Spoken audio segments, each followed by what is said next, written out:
അല്ലെങ്കിൽ സൗന്ദര്യം എന്ന് പറയുന്ന വാക്കിനെ എങ്ങനെയാണ് ജാസ്മിൻ ഡിഫൈൻ ചെയ്യുന്നത്? ഞാൻ ഹില പറഞ്ഞതിനോട് തന്നെയാണ് യോജിക്കുന്നത്. ഇപ്പം നമ്മൾ ഓരോരുത്തരുടെയും കാഴ്ചപ്പാടാണ്. ഇപ്പം ഇപ്പം എൻ്റെ ഒരു ഞാൻ ചോദിക്കുകയാണ്, ഇപ്പം ഭയങ്കര ഭംഗിയുണ്ട്, കാണാൻ ഭയങ്കര രസമാണ്, ഇപ്പം നമുക്കൊരു പൊതുവേ ഉള്ളൊരിതുണ്ടല്ലോ, വെളുത്ത് തുടുത്ത് അങ്ങനെ ഇരുന്നാൽ മാത്രമാണ് സൗന്ദര്യം, ഇങ്ങനെ ഇരുന്നാൽ മാത്രമാണ് സൗന്ദര്യം എന്ന് എല്ലാവരുടെയും ഒരു തോട്ടുണ്ട്.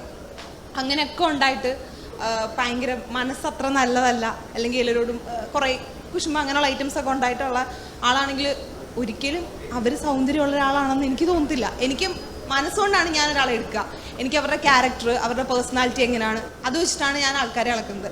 അല്ലാതെ വെളുത്തിരുന്നത് കൊണ്ടും പൂച്ചക്കണ്ണുള്ളത് കൊണ്ടും അല്ലെങ്കിൽ അങ്ങനെ ഇരുന്നുകൊണ്ട് ഇങ്ങനെ ഇരുന്നുകൊണ്ടൊന്നുമല്ല, ഞാൻ മനസ്സുകൊണ്ടാണ് നോക്കുക. കാശിനപ്പുറത്തേക്ക് എന്താണ് ഒരു എക്സൈറ്റ്മെന്റ് ഫാക്ടർ? എന്താണ് നമുക്കുള്ളതെന്ന് പറഞ്ഞാൽ നമ്മളൊന്ന് മീൻസ് ഒന്ന് റീച്ചായി തുടങ്ങുമ്പോൾ, നമ്മൾ പുറത്തൊക്കെ ഇറങ്ങുമ്പോൾ ആൾക്കാരൊക്കെ നമ്മളോട് ചോദിക്കുമല്ലോ, ഇത്തായ ഞങ്ങൾ കണ്ടായിരുന്നു കേട്ടോ, ഇത്തായ ഭയങ്കര ഇഷ്ടമാണ്. ഇപ്പം ഞാൻ ഇവിടെ വന്നപ്പോഴായാലും ഒരു അമ്മേൻ്റെ അടുത്ത് വന്നിട്ട് വീട്ടിൽ പോകണമെന്ന് എനിക്കറിയത്തില്ല, മോളെ വീഡിയോ ഒക്കെ ഞങ്ങൾക്ക് ഭയങ്കര ഇഷ്ടമാണെന്ന് പറയുമ്പോൾ നമുക്ക് ഭയങ്കര സന്തോഷമാണ്.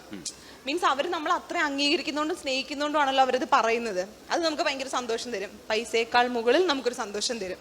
കാരണം നമ്മുടെ രക്തബന്ധമല്ല, നമ്മളെ അങ്ങനെ ഇങ്ങനെയൊന്നും അറിയാം, നമ്മൾ ഈ വീഡിയോയിൽ മാത്രം കണ്ട് നമ്മളെ സ്നേഹിക്കുന്നവരാ. സ്നേഹിക്കാൻ ആളെ കിട്ടുക എന്ന് പറഞ്ഞാൽ വലിയ കാര്യമാണ്. സ്നേഹം മാത്രമല്ല, തെറിവിളിയും കിട്ടും. അത് കിട്ടും, അത് ഉറപ്പായും കിട്ടും. അത് നമ്മൾ നല്ലത് ചെയ്താലും ചീത്ത ചെയ്താലും ഓരോരുത്തരെ കണ്ണിൽ കാണുന്നത് പോലാണല്ലോ. പിന്നെ തെറി വിളിക്കണം എന്ന് മാത്രം വിചാരിച്ച് വിളിക്കുന്നവരും ഉണ്ട്. നമുക്കൊന്നും ചെയ്യാൻ പറ്റില്ല. ജാസ്മിനും തിരിച്ച് തെറി വിളിക്കാൻ സന്നദ്ധയാണ്. കുഴപ്പമില്ല. ഇല്ല, ഞാൻ അങ്ങനെ മീഡിയയിൽ വന്നിട്ട് അങ്ങനെ തെറി വിളിക്കലൊന്നും ഇല്ല. അല്ലാതെ നമ്മളിപ്പോ കമന്റ് ബോക്സിൽ പോയിട്ട് തെറിയൊന്നും വിളിക്കില്ല അവരെ. ഇല്ല. പക്ഷെ ഞാൻ റിയാക്ട് ചെയ്യാറുണ്ട്. എനിക്ക് അത്രയും സഹിക്കാൻ പറ്റത്തില്ലെങ്കിൽ തെറി വിളിക്കലും നല്ല രീതിയിൽ ഞാൻ റിയാക്ട് ചെയ്യാറുണ്ട്. എനിക്ക് റിയാക്ട് ചെയ്യാൻ തോന്നുന്ന കാര്യങ്ങൾ തെറിയൊക്കെ അറിയാം, ഞാൻ കേട്ടിട്ടുണ്ട്. തെറിയൊക്കെ അറിയാം എന്നുള്ളത് കൃത്യമായി പറയാൻ ഒരു ആംഗിൾ ഉണ്ട്. ആരാ ഉള്ളേ? എല്ലാവർക്കും അറിയാം. പിന്നെ എല്ലാവരും അത് പറയുന്നില്ല, ഞാനത് പറയുന്നു എന്ന് മാത്രം.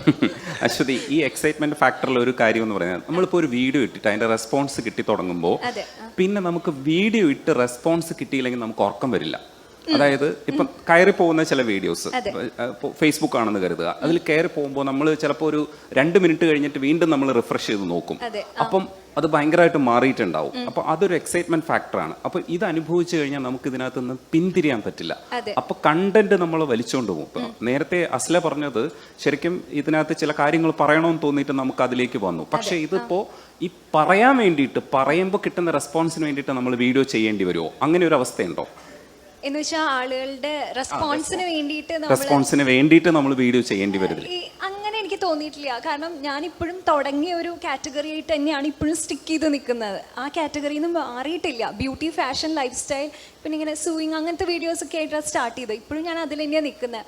എത്രയോ ട്രെൻഡ് ഇതിനിടയിൽ വന്ന് മാറിപ്പോയി.